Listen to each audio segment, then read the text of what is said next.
Harka fuunee akkam jirtu nagaa keessanii baga gara chaanaalii hawwii biyyaatti nagaan dhuftanii chaanaalii kanaaf haaraa warri taatan subscribe gochuudhaan maatii naaf ta'uu hin dagatinaa.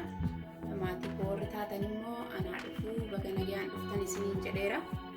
Har'a viidiyoo biraatiin deebi'ee dhufeera. Wanta ani hojjedhu har'a suuppii zikkunnii irraan hojjedha. Sana hojjechuuf wanti na barbaachisu as kana kaa'een jira. Asii qullubbii diimaa gosa garaagaraa jira. Diimaa qopheeffadhee jira. Ashabaasin qaba. Qundoo barbarree as kanatti zikkunnii mummuree qopheeffadhee jira. Kanarraa sootee kaa'ee jira. Zikkunnii isin asitti argitan kun facaafnee biqileetu ofii keenyaan facaafannee biqileetu dhalee guddatee akka kana ta'e buqqee fakkaata baay'ee guddaadha. Kun kan nuyi ofiif biqilchinee guddifanneedha jechuudha. Zayitaan qabas kana timaatima xiqqoo hundee tokko fadheen jira. Qullubbii adii zinjibilan qaba. Gara hojjechuutti hin deebi'a.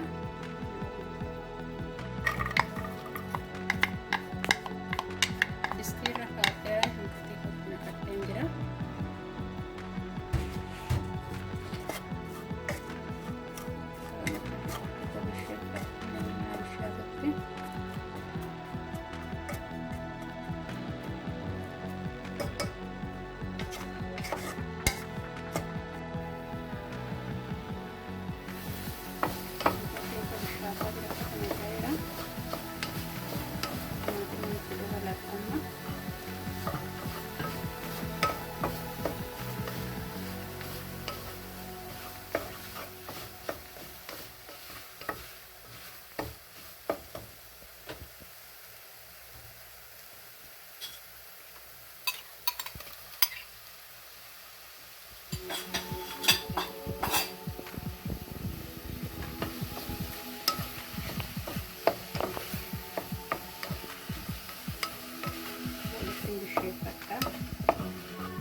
Timaatimni koo akka kanatti walitti bishaachaa jira.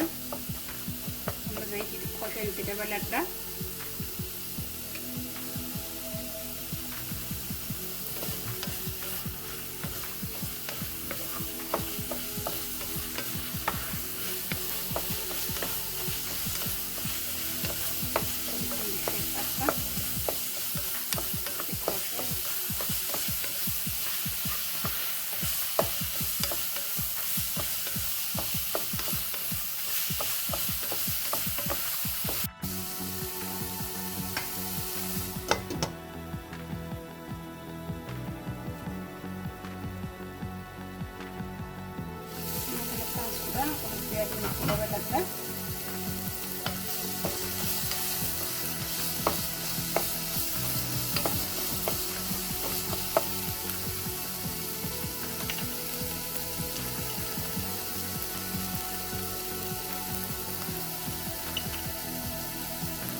Jadi nanti kita pilih lagi, biasanya kita bersihkan minyak, kemudian kita bersihkan minyak. Bagi banting kita bersihkan minyak.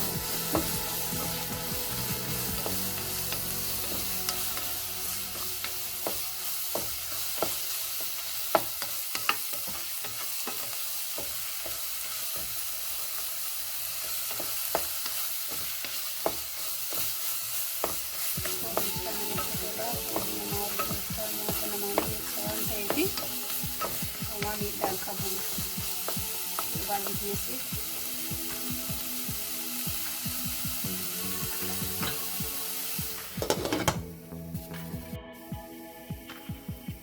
makan tanse ini mereka nanti nakatan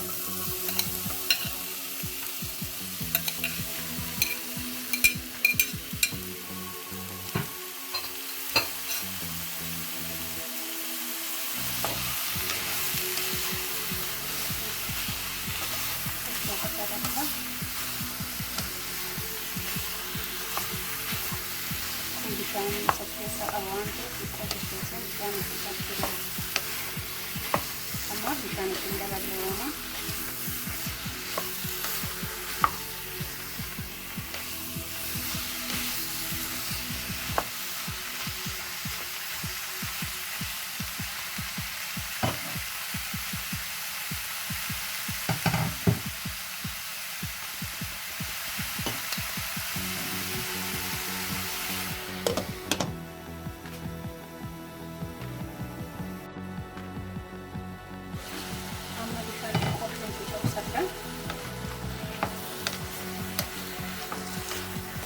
Waan keessa qabu godaan gurguratu garuu kana jala rendaa qubuudhaan taane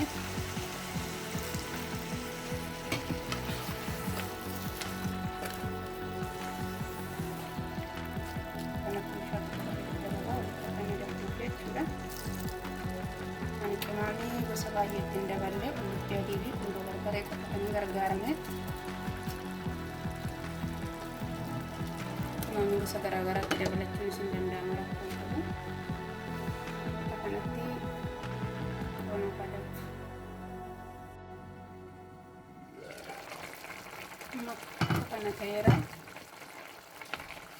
bishaateera jechuudha. Sadarkaan barbaadurra naageera waan ta'eef kanaan booda nan daaka. Waan manuu daakuu danda'utti daakannee bulleeffannaa jechuudha. Daakee walitti deebina.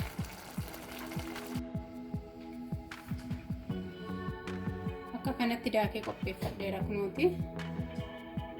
Amma deebi'anii distii irratti bulleeffadhee qopheeffachuu waan hin barbaadeenii fi daakuu barbaade. Amma distii irratti deebisee hojjetadhaa jechuudha. Qopheeffachuu godhee akka nyaachuuf dhuguuf namaa ta'utti. Amma distii irra kaa'ee qopheeffadheera. Daakee kanan distiitti galagalchadha.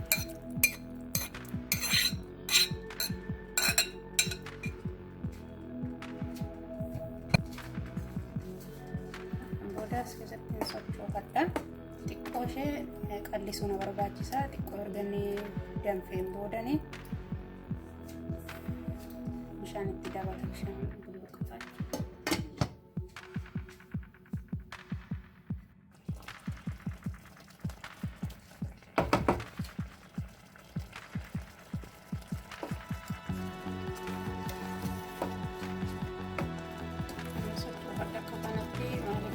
Bishaadhaadhas waan ta'eef xiqqoo qallifachuumaaf fedheen malee irra baay'ee tursiisuu hin barbaachisu.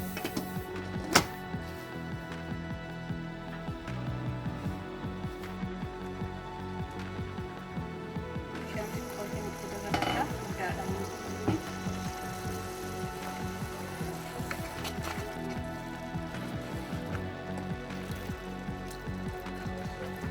Amma nagaan itti dabaladha daandii.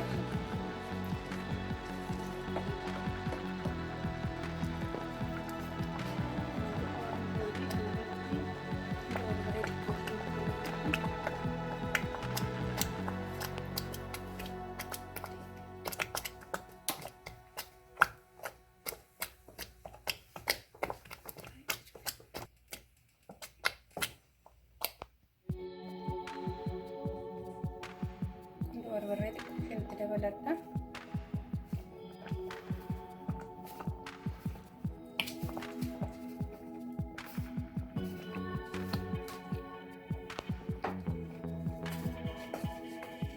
Akka kanatti sochoofadha. Kan barbaachisutti dabalatee raafuudha jechuudha. Bishaan xiqqoo itti dabale kana walitti naaf danfu. Qadaaleen jira.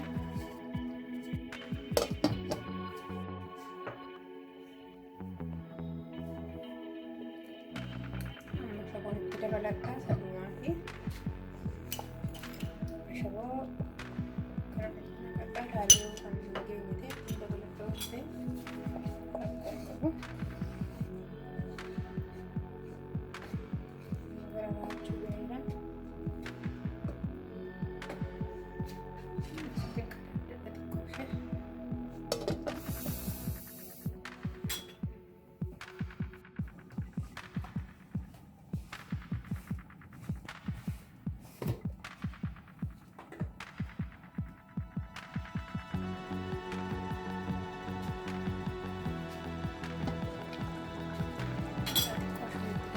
amma xumureera.